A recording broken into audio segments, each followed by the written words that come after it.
birth, old age, sickness, and death.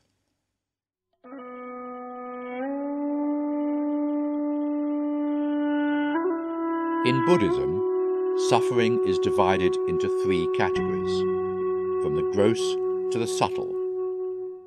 The suffering of suffering, the suffering of change, and the all-pervasive suffering of conditioning.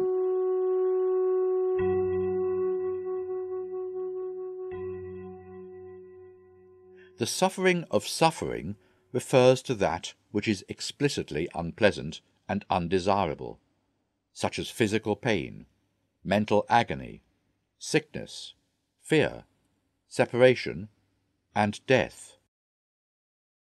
Nobody will mistake it for happiness, and all wish to be free from it.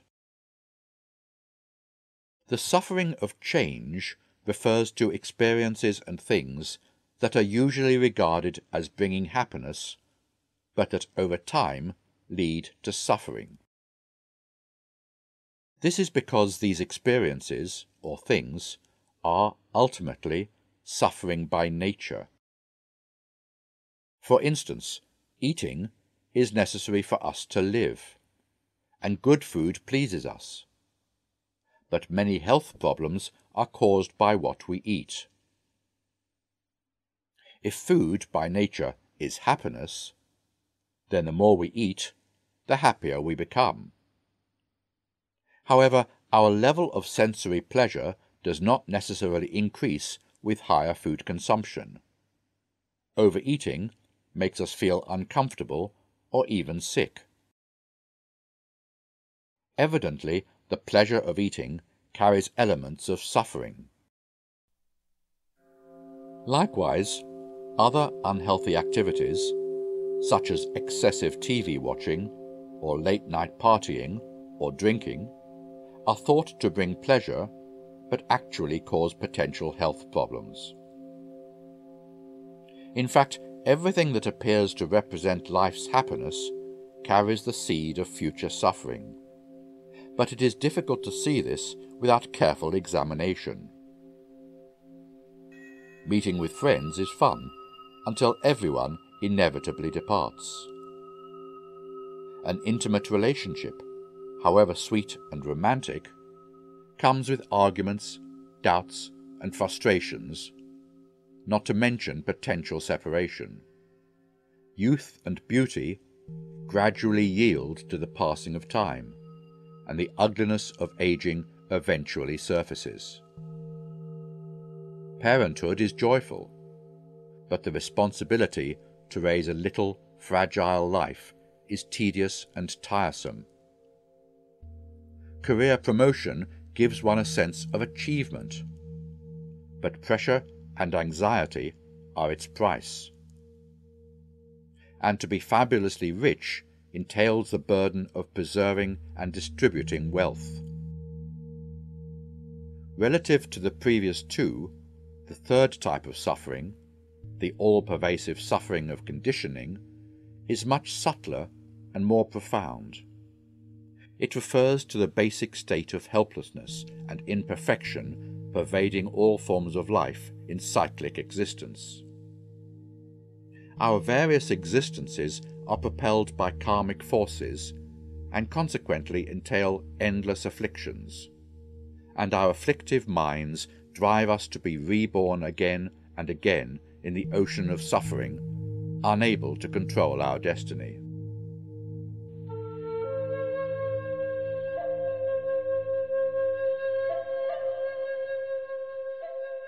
To be more specific, we humans suffer from 8 kinds of suffering. Rich or poor, strong or weak, we all have to suffer from the pain of birth, old age, sickness, and death. In addition, we may also have to suffer the dread of meeting hated enemies or losing loved ones, as well as the pain of not getting what we want or encountering what we seek to avoid. Let us take a look at sickness. Regular exercise and a healthy lifestyle can prevent certain diseases. However meticulously we look after our health, though, it's impossible for us not to get sick over the course of our lives. If we fall ill, we must take medicine, or perhaps even be bedridden, unable to do and eat as we wish. If we get seriously ill, we may be hospitalized and have to go through a long and painful treatment. The incessant struggle with illness and pain can sometimes even make us feel worse than dying. Another inevitable form of suffering is aging.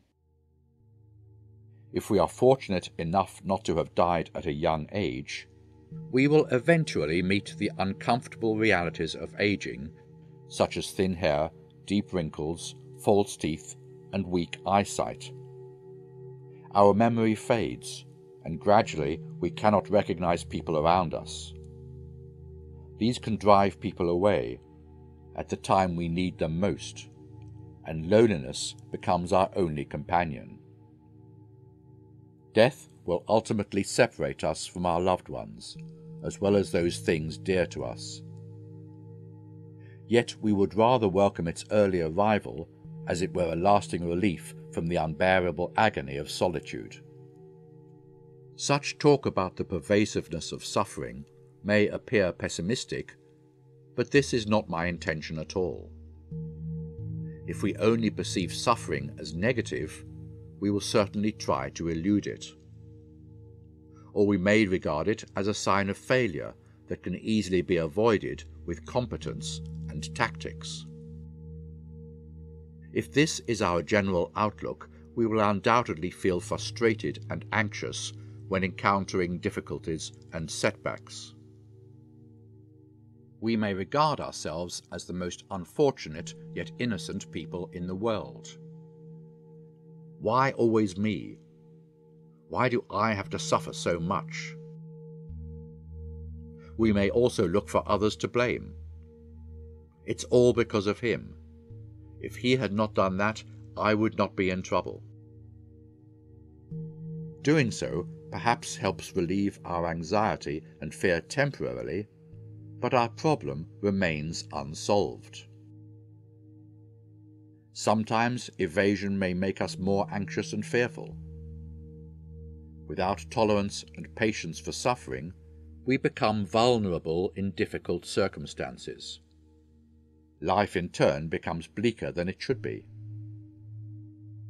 However, if we change our mentality and accept the fact that suffering is an inherent part of life, we will be able to focus on solving the problems themselves rather than dwelling on negative emotions. The latter only increases our sense of frustration and grievance without offering any constructive solution.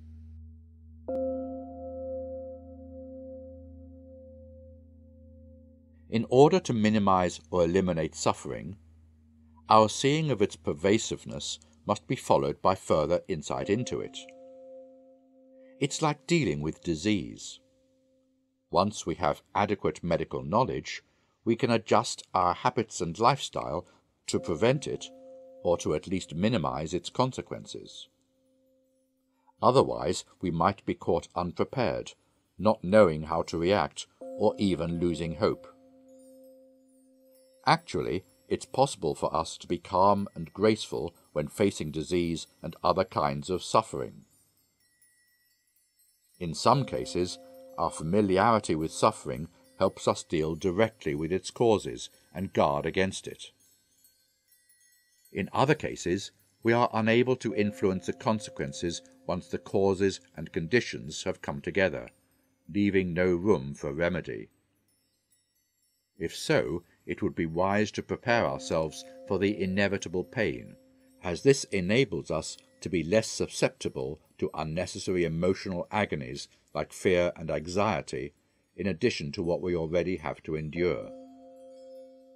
Shantideva once said, "If there is a solution to the problem, you do not need to worry. If there is no solution, worrying is useless anyway."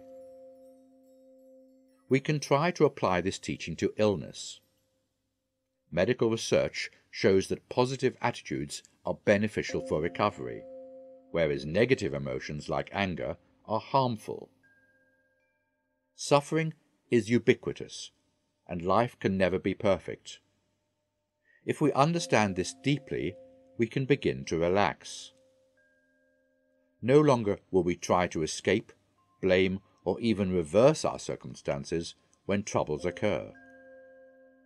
We start to understand that as long as we live, we cannot avoid old age, sickness, and death, and that as long as we have greed, anger, ignorance, and pride, emotional afflictions will always be with us.